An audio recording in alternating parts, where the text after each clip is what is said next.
ঘূর্ণিঝড়ের বিষয়ে বিস্তারিত জানতে যাচ্ছি খুলনার কয়রায়। সেখানে আছেন স্পেশাল করেসপন্ডেন্ট ইমরুল হাসান। ইমরুল, ঘূর্ণিঝড় রিমাল মূল ভূখণ্ডে আঘাত হেনেছে, তো এখন কি পরিস্থিতি দেখা যাচ্ছে?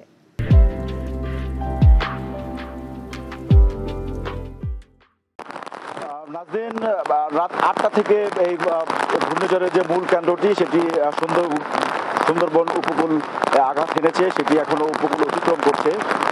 তো সুন্দরবনের যে সীমানা, আমি যে খুলনায় আছি সেখান থেকে কয়রায় প্রায় ৮০ কিলোমিটার। এই ৮০ কিলোমিটার পথ পেরিয়ে ধারণা করা হচ্ছে যে এই যে জনবসতিপূর্ণ যেসব এলাকাগুলো রয়েছে খুলনা সাতক্ষীরার দাকব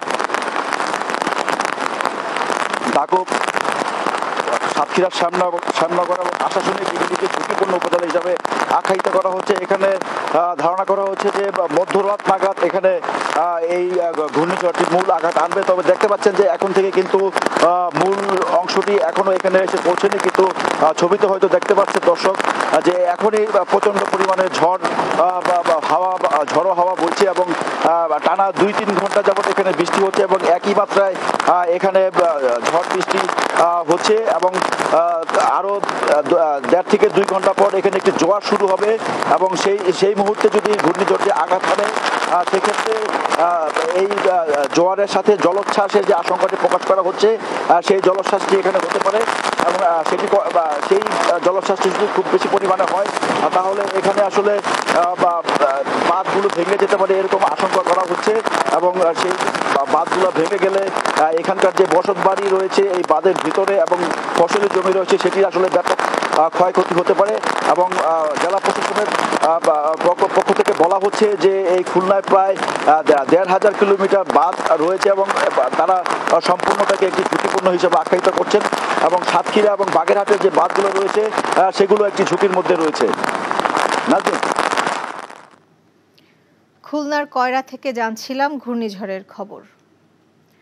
এবার যাচ্ছি কুয়াকাটায় স্টাফ করেসপন্ডেন্ট কাজল বরণ দাসের কাছে। কাজল, ঘূর্ণিঝড় আঘাত হানার পর এখন কি অবস্থা?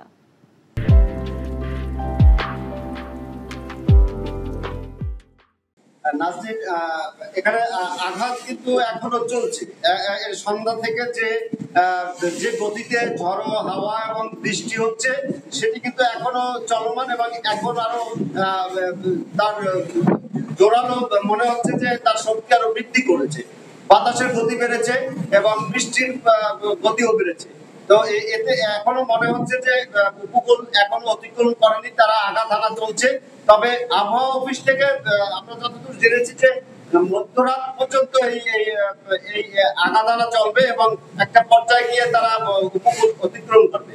তবে সেই সময়টায় এর গতি প্রকৃতি কি ভয়ানক হবে কিনা সেটি নিয়ে সংশয় দেখা দিচ্ছে এবং তখন বলা যাবে ক্ষয়ক্ষতি বা সবকিছু নিয়ে।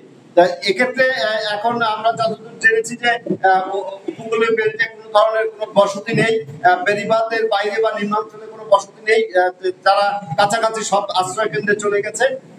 এখানে এখন পর্যন্ত তেমন কোনো ক্ষয়ক্ষতির খবর পাওয়া যায়নি, তবে কিছু কাঁচা গাছপালা ঝুপড়ি ঘরের উপর পড়েছে, সেখানে ক্ষতি হয়েছে এবং কিছু কুয়াকাটা সাগর পাড়ে কিছু দোকানপাট তুফানের সাগরের ঢেউয়ে ভেসে গেছে এবং ক্ষতিগ্রস্ত হয়েছে।